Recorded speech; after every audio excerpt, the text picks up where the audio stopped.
Doing that, I want to talk to you about sharpening your pencil. So I've got one here, and you can see it's pretty flat, and you can see it's actually down to the wood. Now, you never ever use a pencil when the wood's down on the side, because if you start colouring with this, you're going to leave scratches and gouges in your paper, like you do when you press too hard with your pencil, and you're never going to get those out. Every time you colour in, you're going to have white lines. It's going to make an absolute mess of your work. So you need to sharpen your pencil. So that, as soon as it gets down to that, you need to sharpen it. Now, what I don't want you to do is sharpen your pencil into a point.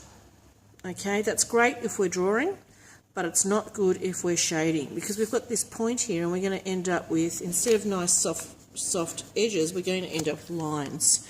And we want a nice soft blurry finish. No lines in our colouring. It's going to make it really hard for you to do that. So we always sharpen our pencil to a soft tip. So if I'm sharpening a pencil, and this sharpener's not great, but that's okay, you just sharpen it and use one of the green ones, because the silver sharpeners, I forgot to bring a bowl over. That's about where you want to sharpen it to. Maybe a little bit more, but you can see I don't have a sharp tip on this. Okay. Now, don't blow it around like I'm doing, but I forgot to bring a bowl over and I'm too tired to get up. Okay, so that's about what you want.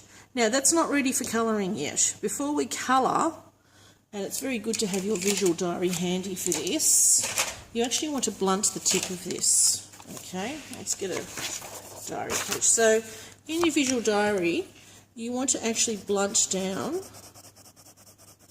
one side. So now I've got, see how it almost looks like a mini crayon mark?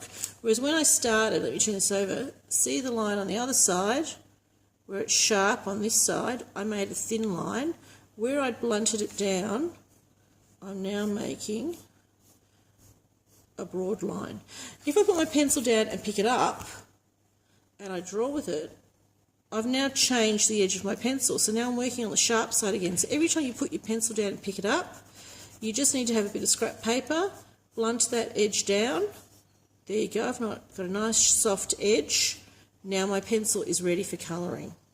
So you don't just pick it up and draw, because look at that sharp line. And I'm not putting any more pressure on than I am here. Okay, every time I roll it, oh, there I've got a soft edge there. But every time I roll it, we don't know what sort of line I'm going to get, because every time I turn it, oh, there you go, there's the soft edge there. Every time I turn it, I'm going to end up with a point. So you pick it up, you blunt it, and then you're ready to colour.